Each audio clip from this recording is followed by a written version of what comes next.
పండించే ప్రతి మెతుకు మీద తినేవాడి పేరు రాసి ఉంటుందండి. అదే నిజమైతే బుల్లెట్ మీద కూడా ఖచ్చితంగా చావుబోయేడి పేరు రాసే ఉంటుంది.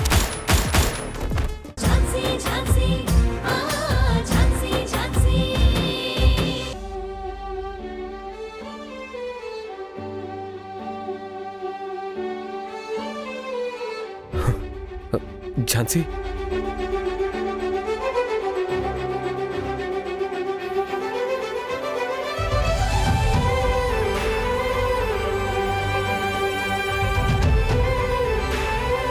ఝాన్సీ,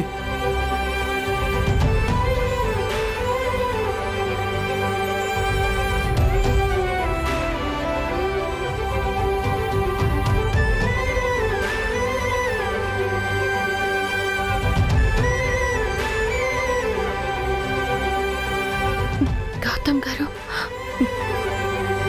మీకేం కాలేదుగా? నాకేం కాలేదు, నేను బానే ఉన్నాను. ఇప్పుడు నీకెలా ఉంది?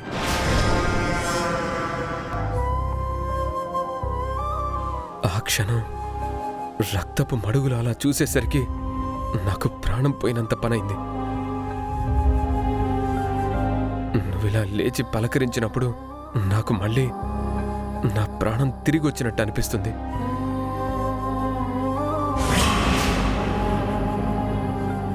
ఝాన్సీ, వాళ్ళు నన్ను అటాక్ చేస్తుంటే నువ్వెందుకు అడ్డొచ్చావు? అలా రావటం వల్ల నీ ప్రాణానికి ఏమైనా అవుతుందని తెలీదా? నాకు నా ప్రాణాల కంటే మీ ప్రాణమే ముఖ్యం.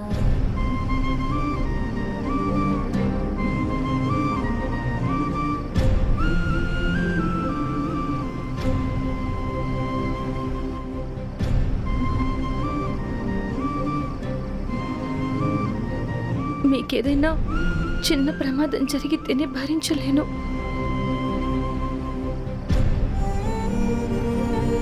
అలాంటిది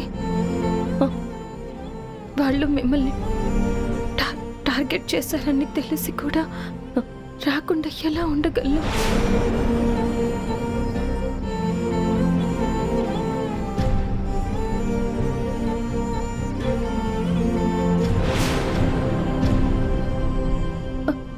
ఈ బుల్లెట్ తగడం వల్ల నా శరీరమే గాయపడింది.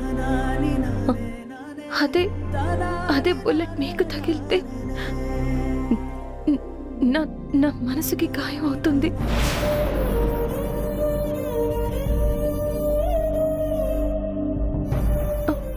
శరీరానికి తగిలిన గాయం కొద్ది రోజుల్లో మానిపోతుంది.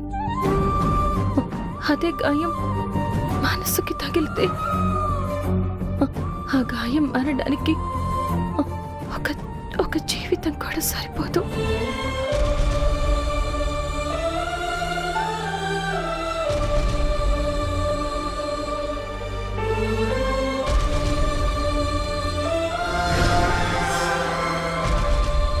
ఆ బుల్లెట్ నాకు తగిలిందనే బాధ కంటే మీకు తగలకుండా ఆపగలిగానని తృప్తి నాకు చాలా పెద్దది. మీరు నా గురించి ఎక్కువ బాధపడకండి. I love you Jhansi. I love you so much.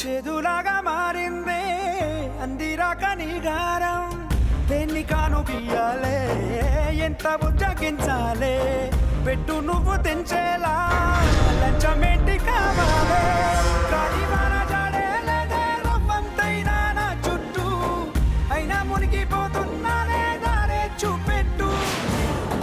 ఇదే కరెక్ట్ టైం వెళ్ళిపోవడానికి. ఇక్కడే ఎక్కువసేపు ఉంటే దొరికే ఛాన్స్ ఉంది.